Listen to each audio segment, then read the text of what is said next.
राहुल गांधींनी ठणकावून सांगितलं की महाराष्ट्रात लोकसभा निवडणुकीनंतर मोठ्या प्रमाणावर मतदार वाढले होते। निवडणूक आयोगानेही सांगितलं की महाराष्ट्रात 2024च्या लोकसभा ते विधानसभा या निवडणुकांदरम्यान 40 लाख मतदार वाढले। मात्र हे मतदार बोगस असल्याचा आरोप राहुल गांधी यांनी केला होता।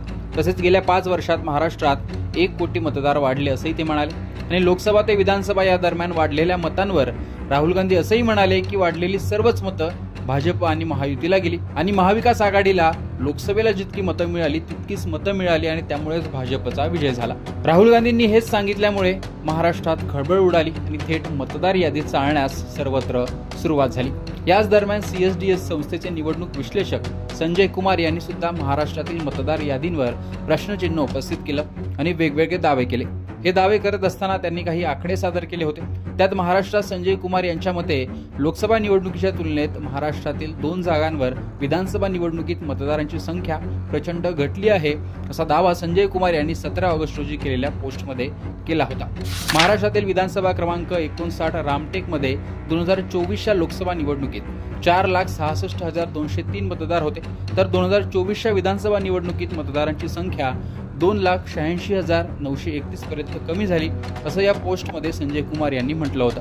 त्याचप्रमाणे त्यांनी देवळाली विधानसभा जागेचा डेटा दिला होता। त्यांच्या मते 2024च्या लोकसभा निवडणुकीत विधानसभा क्रमांक 126 देवळालीमध्ये 4,56,072 मतं होती, तर विधानसभा निवडणुकीत मतदारांची संख्या 2,88,141 पर्यंत कमी झाली। हे ट्विट त्यांनी केलं होतं। संजय कुमार यांनी दुसऱ्या ट्विटमध्ये नाशिक पश्चिम आणि हिंगणा विधानसभा मतदारसंघातील वाढलेल्या मतांबाबतची माहिती देखील दिली होती। हे सर्व त्यांनी केलं होतं 17 ऑगस्ट रोजी। ते डिलीट करत त्यांनी माफी मागितली 19 ऑगस्टला। त्यांच्या टीमने डेटाचा चुकीचा अर्थ लावला होता असं त्यांनी म्हटलंय। 2024च्या लोकसभा आणि विधानसभा डेटाची तुलना करताना चूक झाली। आमच्या डेटा टीमने डेटा चुकीचा वाचला, ट्विट डिलीट करण्यात आला आहे। चुकीची माहिती पसरवण्याचा माझा कोणताही हेतू नव्हता असं संजय कुमार यांनी पोस्टमध्ये म्हटलं। यानंतर मात्र राजकारणाला जोरदार सुरुवात झाली। भाजपने टीका केली। राहुल गांधी यांनी याच CSDS आणि संजय कुमार यांच्या डेटाचा आधार घेत वोट चोरीचा आरोप केलाय आणि महाराष्ट्रात जे मतदार वाढलेत त्याचाही आरोप त्यांनी केलाय। तसेच त्यावर काँग्रेसकडून दावा केला गेला की राहुल गांधींनी 7 ऑगस्ट रोजी पत्रकार परिषद घेऊन निवडणूक आयोगाच्या डेटाच्या आधारे आरोप केले होते। म्हणजे संजय कुमार यांच्या आधीच राहुल गांधी यांनी निवडणूक आयोगाच्या माहितीच्या आधारे बिहार आणि कर्नाटक संबंधीचे आरोप केले होते। महाराष्ट्राबाबत किंवा संजय कुमार यांनी नमूद केलेल्या मतदारसंघांबाबत राहुल गांधींनी असं भाष्य केलेलं नव्हतं असं काँग्रेसने म्हटलं। त्यामुळे राहुल गांधींचे आरोप आणि संजय कुमार यांच्याकडील डेटा याचा तसा थेट संबंध सध्या तरी दिसत नसल्याचं दिसून येत आहे आणि असंच बोललंही जात आहे। त्यामुळे राहुल गांधींनी उपस्थित केलेल्या अनेक प्रश्नांवर अजूनही ठोस उत्तरं निवडणूक आयोगाकडून दिली जात नाहीत असंच काँग्रेसचं म्हणणं आहे। मात्र संजय कुमार यांच्या डेटाचा राहुल गांधींनी जरी वापर केला नसला तरी काँग्रेसच्या पवन खेरा यांनी मात्र याबाबत ट्विट केलं होतं असं देखील समोर आलंय।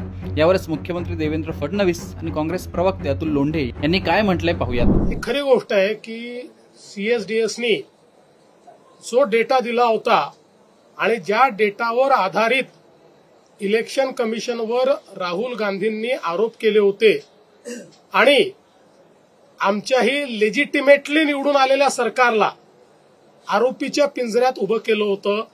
आज CSDSनी त्या संदर्भात ट्विट करून आमचे आकडे चुकीचे होते याबद्दल माफी मागितलेली आहे आणि ते सगळे आकडे परत घेतलेले आहेत। आता प्रश्न एवढाच आहे की त्याच्यावर आकांड तांडव करणारे राहुल गांधी माफी मागतील का? मला बिलकुल अपेक्षा नाही, कारण राहुल गांधी हे एक प्रकारे जसं सिरियल किलर असतात तसे ते सिरियल लायर आहेत।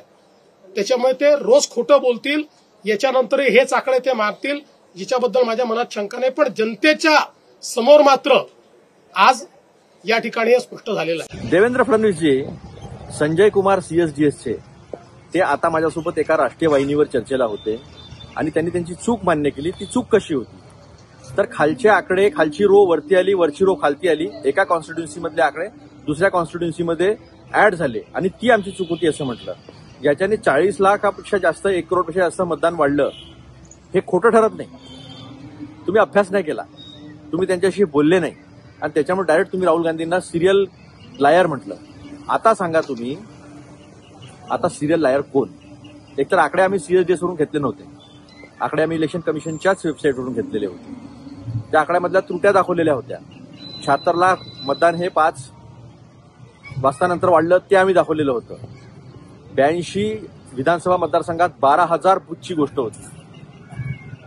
संजय कुमार तर फक्त 2च कॉन्स्टिट्युन्सीचं बोलत आहे, हिंगणा आणि नाशिक पश्चिम. मग आता सांगा, देवेंद्र फडणवीस सिरियल लायर तर तुम्हीच ठरले. दुसऱ्या एका पोस्टमध्ये भाजपच्या अमित मालवीय यांनी लिहिलं की महाराष्ट्रातील मतदारांना बदनाम करण्यासाठी राहुल गांधी ज्या संस्थेच्या डेटावर अवलंबून होते त्यांनी आता कबूल केलं आहे की त्यांचा डेटा चुकीचा होता, केवळ महाराष्ट्राचाच नाही तर SIRचाही. अशा प्रकारे संजय कुमार यांच्या माफीचा संबंध थेट राहुल गांधी यांनी काँग्रेसशी जोडला जातोय. मात्र सध्या तरी तसा थेट संबंध मात्र दिसत नाही. आणि संजय कुमार यांचे हे आकडे राहुल गांधी यांनी कुठेही पुरावे म्हणून किंवा त्याचा आधार घेऊन वापरले असंही निदर्शनात येत नाही. मात्र खरंच CSDSच्या डेटाचा वापर काँग्रेसने केला असेल तर मात्र त्यांच्यासाठी हा मोठा धक्का ठरू शकतो. मात्र सध्या तरी काँग्रेसकडून किंवा राहुल गांधींकडून जे आरोप केले गेले होते, जे संजय कुमार यांच्या ट्विटच्या आधी झाले होते, त्याचा आणि संजय कुमार यांच्या ट्विटचा आकड्यांचा संबंध दिसून येत नाही. त्यामुळे राहुल गांधींनी जो दावा केलाय त्यावर अद्यापही ठोस उत्तरं मिळालेली नाही असंच दिसून येत आहे. पण एकूणच या प्रकरणाविषयी जे राजकारण रंगले याविषयी तुमचं मत कमेंट बॉक्समध्ये सांगा. लोकमतचं YouTube चॅनल सबस्क्राईब करा.